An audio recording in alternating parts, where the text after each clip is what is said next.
I'm Jessica Torres, former correctional officer at Riverside Prison. These stories are raw, real, and unforgettable. If you want to see what really happens behind bars, the moments that challenge everything you think you know, subscribe now. The note was slipped under my locker door during shift change. Plain white paper, folded once. When I opened it, my blood went cold. You have 24 hours. Choose cell 12 or cell 19. One lives, one doesn't. Make the wrong choice, both die. We'll be watching. La Reina, La Reina, the Queen, Diana Santos, the most powerful gang leader in C Block. She'd been running operations from inside Riverside for 8 years. Drug distribution, protection rackets, intimidation. Everyone knew it, proving it was impossible. And now she'd put 2 lives in my hands. Cell 12 housed Maya Rodriguez, 23 years old, first-time offender, serving 3 years for drug possession. She had a 4-year-old daughter on the outside. Maya was quiet, kept her head down, tried to survive her sentence without getting involved in prison politics. Cell 19 housed Keisha Williams, 31, serving 10 years for armed robbery. Keisha was tough, a former gang member herself who'd gotten out before prison. She had information, testimony she'd agreed to give about La Reina's operations. The DA was building a case, and Keisha was the key witness. That's why La Reina wanted her dead. But why involve me? Why make me choose? Because 3 weeks ago, I'd filed a formal complaint against La Reina. I'd caught her running a smuggling operation and reported it through proper channels. The investigation was ongoing, and La Reina was sending a message. Cross me, and I'll make you complicit in blood. This wasn't just about killing Keisha. It was about destroying me in the process. I stood in the locker room, hands shaking, reading the note over and over. I had to report this. Protocol was clear. Take it to my supervisor, initiate emergency protective measures, lock down the suspects. But La Reina had eyes everywhere. Guards on her payroll, inmates loyal to her in every block. If I reported this officially, she'd know within minutes. And both women would die before any protection could be arranged. I had 2 choices, play her game or find another way. I chose neither. First, I went to cell 12. Maya was reading a letter from her daughter, drawings in crayon, a child's handwriting saying, "I miss you, Mommy." "Rodriguez, I need to talk to you." She looked up, concerned. "What's wrong, Officer Torres?" I closed the cell door behind me, breaking protocol. "You're in danger. Serious danger. I need you to trust me." Her face went pale. "La Reina, how did you?"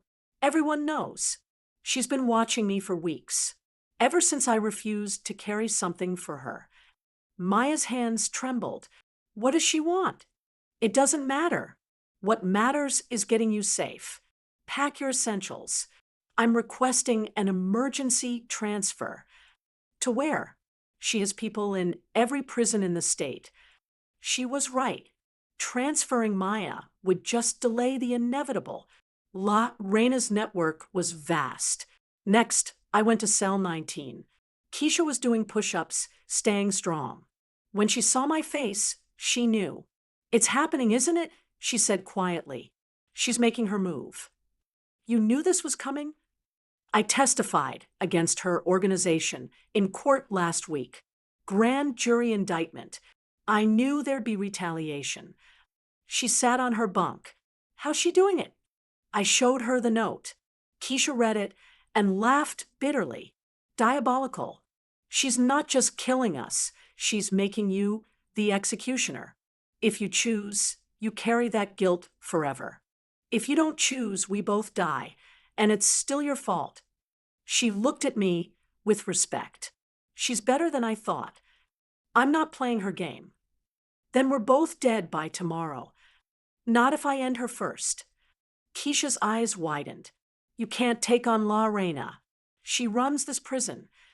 Then I'll have to be smarter than her. I spent the next hour gathering intelligence, talking to inmates who owed me favors, guards I trusted, building a picture of La Reina's operation and her plans. What I learned, La Reina had arranged for a riot during dinner service. In the chaos, two inmates, both loyal to her, would kill Maya and Keisha. It would look like random violence during an uprising. No connection to La Reina. Clean. I had 12 hours to stop it. I went to my supervisor, Officer Chen.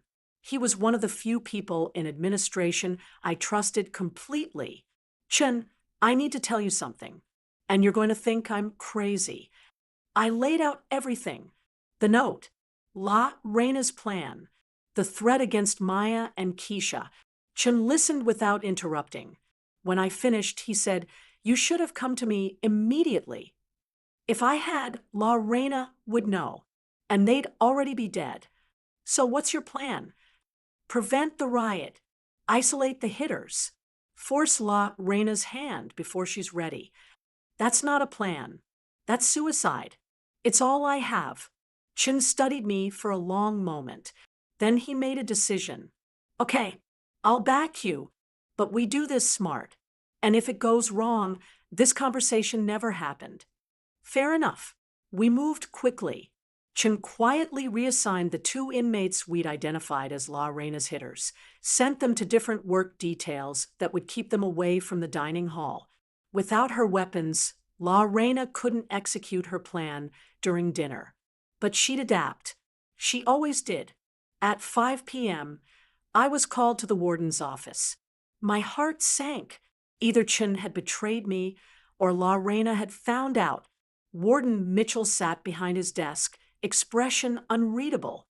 "Officer Torres, I've received some concerning information. Sir, that you're planning some kind of unauthorized operation tonight, that you're acting outside proper channels." He leaned forward. "Care to explain?" I took a breath. This was it. Either I told the truth and hoped he believed me, or I lied and lost any chance of his support. "Sir, there's a contract on two inmates. La Reina Santos is behind it. She's planning to kill them during tonight's service. I've been trying to prevent it without tipping her off. And you didn't think to inform me? With respect, sir, I don't know who in this facility is on her payroll. If she finds out we know, she'll change tactics and strike before we can protect them." Mitchell was silent for a long moment. "You're right about not knowing who to trust. That includes me." My stomach dropped, but he continued, "I appreciate your honesty and your initiative. Here's what's going to happen. We're canceling dinner service. Facility-wide lockdown starting at 5:30. Reason, gas leak in the kitchen. Gives us time to secure the targets and deal with La Reina." Relief flooded through me.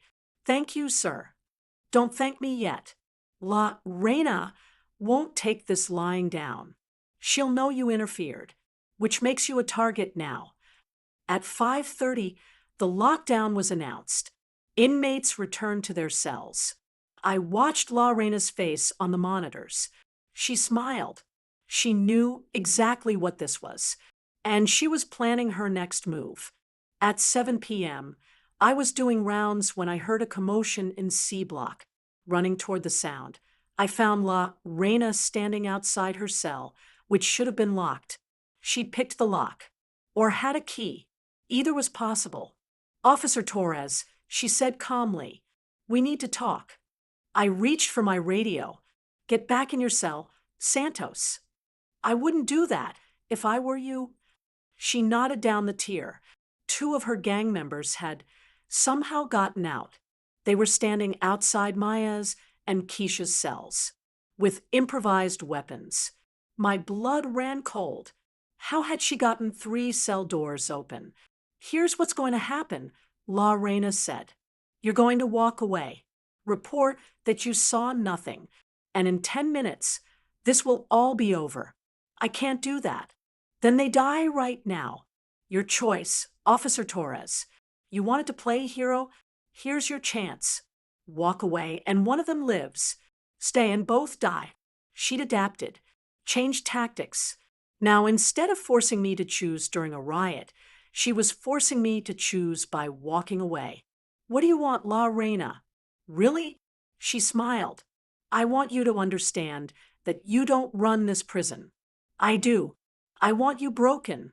I want you to carry the weight of whatever decision you make tonight for the rest of your life. And if I don't play your game, then you watch them both die. And you live with that instead. This was it. The moment she'd been building toward. No matter what I chose, she won. Walk away, one dies, and I'm complicit. Stay, both die, and I'm powerless. Report it. Her gang members kill them before backup arrives. Unless there was a fourth option, I raise my hands. Okay, you win. I'll walk away. La Reina smiled. Smart girl. I turned and started walking. La Reina laughed behind me. What she didn't know, I wasn't walking away. I was walking toward the emergency alarm panel at the end of the tier. I hit it. Instantly, every cell door in C block automatically locked, including La Reina's. The emergency system was designed to contain all inmates during a crisis. La Reina's gang members found themselves trapped in the open, exposed with nowhere to go. Within 30 seconds, tactical response teams flooded the tier. La Reina stared at me through her cell bars, furious. She'd been outplayed. You think you won? She called out. This isn't over. Yes, it is, I said calmly. We have you on camera. Escaped from a locked cell. Armed gang members. Threatening inmates. Threatening a correctional officer. Added to your sentence, La Reina enjoys solitary. Maya and Keisha were immediately transferred to protective custody. La Reina and her gang members were sent to maximum security solitary, 23 hours a day lockdown, no contact with other inmates. The investigation revealed La Reina had corrupted 3 guards who'd been giving her keys and information. They were arrested. The smuggling operation was dismantled. But La Reina was right about one thing. It wasn't over. 3 months later, I received another note. Same handwriting. You won this round, but I have time. Lots of time. And when I get out of solitary, we'll play again. La Reina. I kept that note. Reminder that evil is patient. That corruption lives in the cracks of every system. That power doesn't give up easily. But here's what La Reina didn't count on. Neither do I. Maya completed her sentence and was released. She's back with her daughter now, working as a counselor for at-risk youth, teaching them to avoid the mistakes she made. Keisha's testimony led to indictments against 12 gang members on the outside. She'll be eligible for parole in 2 years for her cooperation. And me? I left Riverside 6 months later. Not because La Reina won, because I realized something important. I'd spent that night trying to save 2 lives. But how many lives was I failing to save by working in a system that created monsters like La Reina, that turned desperate people into criminals and then brutalized them until they had no choice but to join gangs for survival? I now work for a prison reform organization. We fight for better conditions, rehabilitation programs, alternatives to incarceration. We try to fix the system that creates situations where guards are forced to choose who lives and who dies. La Reina thought she was breaking me. Instead, she showed me what I needed to fight for.